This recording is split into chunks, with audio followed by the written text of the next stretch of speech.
انفصال الفنانة جوري بكر عن زوجها. أعلنت الفنانة الشابة جوري بكر منذ قليل انفصالها عن زوجها رغم كشفها في شهر إبريل الماضي عن حملها. وكتبت جوري عبر الستوري حسابها على انستجرام: وجعلنا بينكم مودة ورحمة، تم الانفصال بيني وبين الراجل المحترم زوجي وبتمنى له كل خير. وأضافت: أرجوكم مش عايزة حد يتواصل معايا في أي تفاصيل لأني مش هرد على أي مكالمات، وشكرا. طلاق جوري بكر جاء بعد أن أعلنت في شهر إبريل الماضي عن حملها من زوجها عبر صفحتها على مواقع التواصل الاجتماعي من خلال صور وفيديوهات تجمعها بزوجها، وظهرت فيها وهي تبدو عليها علامات الحمل، وكتبت: أنا سعيدة، قولوا ما شاء الله ولا حول ولا قوة إلا بالله. وكان جوري بكر كشفت عن سبب إغلاقها للتعليقات على منشوراتها، حيث كتبت عبر صفحتها على مواقع التواصل الاجتماعي انستجرام من خلال خاصية الستوري: عشان الأسئلة الكتيرة اللي بتجيلي بخصوص أنا ليه قافلة الكومنتات على عدد معين، لأن بجد الموضوع مخيف. مش كل الناس اللي حوالينا محترمين،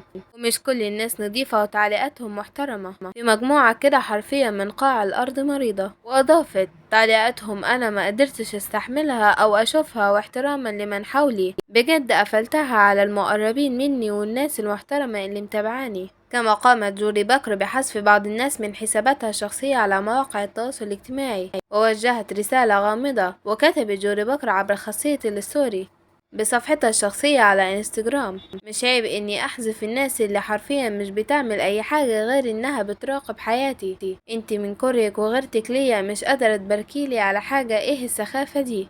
وشاركت جوري بكر بشخصية وداد في مسلسل جعفر العمدة اللي عرض في السباق الدرامي الرمضاني 2023، واللي خاض بطولته محمد رمضان وهلا صدقي وإيمان العاصي ومي كساب ومنى فضالي وعصام السقا وعدد من الفنانين، ومن تأليف وإخراج محمد سامي.